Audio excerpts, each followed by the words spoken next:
Coucou tout le monde, j'espère que ça va bien chez vous. Alors aujourd'hui, je vous propose 3 recettes différentes avec une seule et même préparation. C'est plutôt sympa. J'avais pas du tout prévu cette vidéo aujourd'hui, mais il se trouve que je suis allée au supermarché et que je suis tombée sur un lot de presque 3 kilos de pommes de terre pour 1 € seulement. Donc vu le prix des aliments aujourd'hui, bien moi ça m'arrange bien. Par contre, elles ne sont pas de toute beauté, de toute jeunesse. Donc il faut que je les prépare aujourd'hui. Je les ai déjà cuites, je n'aurai plus qu'à les éplucher.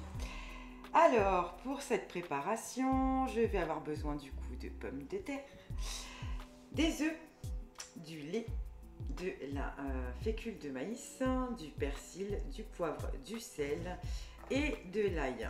Voilà, ce sera pour la préparation de base qui va nous servir pour nos 3 recettes. Ensuite, on pourra ajouter dans une du curcuma, dans l'autre du persil, dans l'autre de la ciboulette, enfin bref, pour avoir un petit goût assez différent, mais la base est la même. Donc écoutez, moi je vous laisse parce que j'ai du boulot, j'ai tout ça à éplucher, ça prend du temps. Donc je vous dis à tout à l'heure et puis bonne corvée de pluche à vous aussi. À tout à l'heure. Ça y est, j'ai épluché mes pommes de terre que je vais diviser en 3 parties égales afin que ça nous donne une recette pour 1 kg de pommes de terre à chaque fois. Ce sera plus pratique à la maison pour vous si vous voulez reproduire la recette. Alors c'est parti, on y va!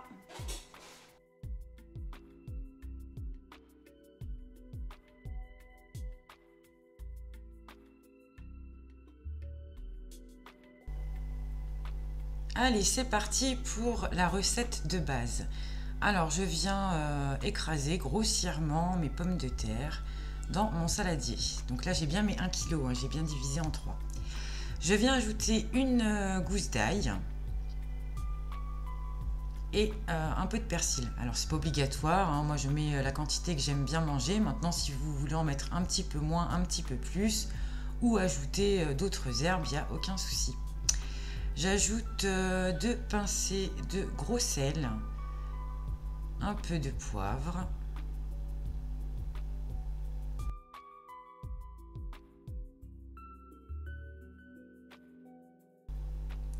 j'ajoute un œuf entier dans ma préparation, je mélange et j'ajoute également l'équivalent d'un demi-verre de lait.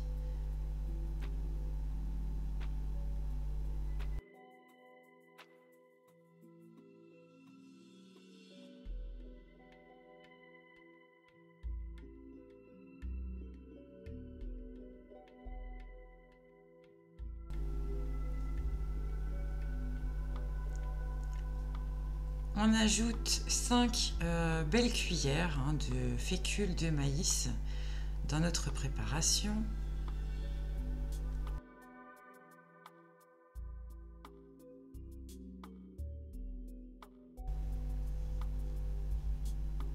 Et ouais, mille pardons, j'avais oublié de le dire, il faut également ajouter l'équivalent d'un demi-verre de farine à peu près. J'ai envie de dire, ça va être retouché, hein. En fait, il faut pétrir et il ne faut pas que la pâte soit trop humide. Il ne faut pas non plus qu'elle soit trop dure comme une pâte à pizza ou une pâte à pain. Mais que ce soit quand même, voilà, on voit que c'est malléable.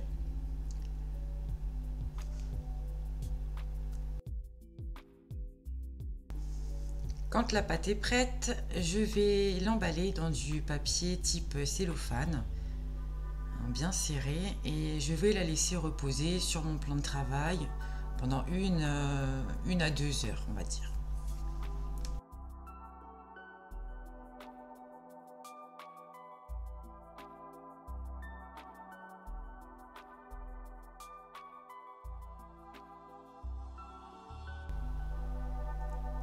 Allez, on passe à la première recette. Alors du coup, ce sera des gnocchis.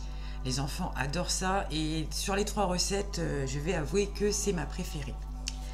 Donc je déballe ma petite pâte et je vais venir encore la travailler parce que quand même, vu qu'on a ajouté du lait et un œuf entier, il y a pas mal d'humidité. Donc on vient pétrir jusqu'à ce que ça va toujours coller un petit peu au doigt, mais quand même que on puisse la travailler correctement.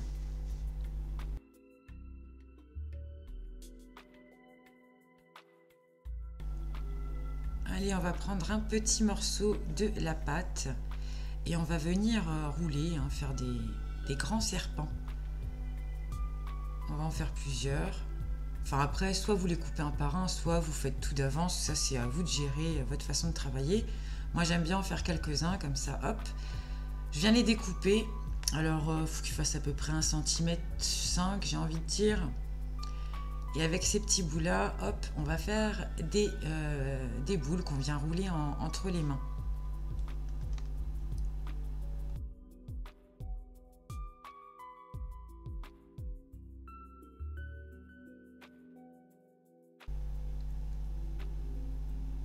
Bon, bah là, j'ai fait toutes mes boules. Donc, je viens prendre ma fourchette que je roule sur le gnocchi pour faire des petits traits.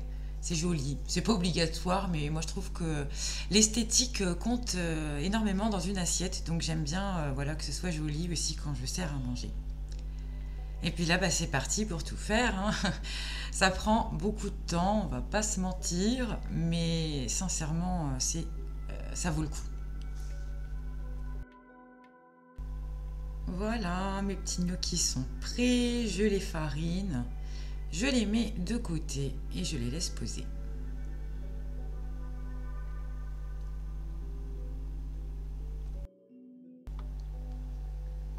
Alors, on n'est pas obligé de les passer à la poêle, mais sincèrement, moi, c'est comme ça que je les aime.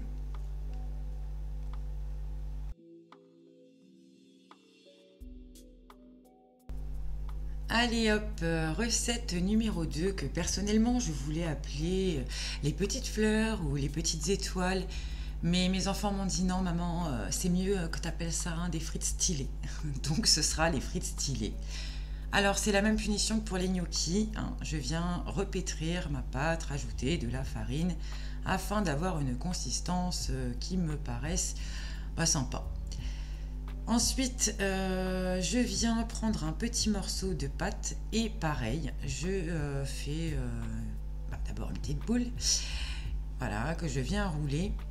Comme pour les gnocchis, sauf que là c'est beaucoup plus épais, plus grossier.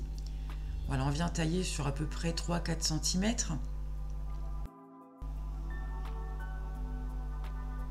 Je vais avoir besoin de mon presse-agrumes que je viens huiler sur le dessus.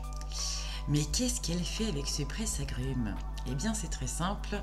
Une fois que j'ai roulé mon petit bout de pâte, voilà, je viens en fait le déposer sur le presse-agrumes qui va faire que le motif va s'imprimer dessus. Hop. Voilà, c'est trop joli, j'adore. Et donc, ben voilà, hein, il faut faire toute la pâte comme ça. Donc pareil que pour les gnocchis, ça prend du temps, mais c'est succulent. Et l'avantage, c'est que même si vous en faites beaucoup, vous pourrez les congeler.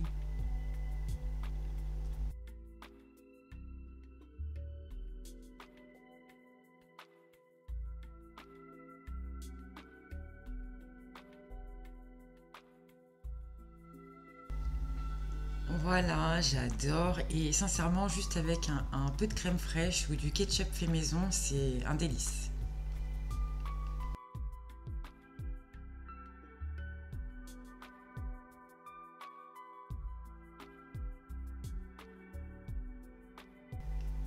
Troisième recette, et pour cette préparation, je ne l'ai pas précisé, mais je n'ai pas fait de boule comme pour les deux précédentes. Là, je viens directement remplir ma poche à douille avec ma préparation, où je vous l'ai dit, j'ai ajouté une boîte de thon et du fromage râpé. Donc là, voilà, je fais des petits pochons, là, j'en ai 3, 6, 9, 12 en tout, que je viens étaler avec le dos d'une cuillère. J'ajoute un petit peu de chapelure sur le dessus pour le côté un peu croustillant, au four c'est sympa. Je mets un petit peu d'huile sur le cul d'un verre, mais ça peut être un autre récipient, et je viens faire comme un petit trou en fait au centre de mes... je sais même pas comment appeler ça, mais bon, je fais un petit trou au milieu, un petit volcan. Voilà. Je viens rabattre les côtés, hein, histoire vraiment que ça fasse l'effet volcan. Enfin, l'effet volcan, l'effet cratère, on dirait un cratère. Et j'enfourne. Alors moi j'ai un four à gaz et je les mets à 200 degrés pendant 15 minutes. Mais je peux pas vous dire pour un four électrique, alors désolé, vous gérez la température. Une fois qu'ils sont sortis, je viens ajouter un œuf dedans. Et juste avant de servir, je les renfourne environ 5 minutes dans un four bien chaud. Après, vous pouvez mettre, comme je disais à chaque fois, ce que vous voulez. Vous pouvez mettre de la viande hachée, du thon, de la crème, un œuf, du fromage. Et voilà, quand on sert ça, franchement, à table avec, je sais pas, des haricots verts, c'est génial. Et ben voilà ce que j'ai réalisé avec mes 3 kilos de pommes de terre. Hein. J'ai tout mis pour la congélation, hein, j'ai tout emballé. Et en calculant bien, ça me fera du coup à peu près 8 repas. J'espère que ça vous a plu. Je vous dis à très bientôt. Bisous bisous. Refaire.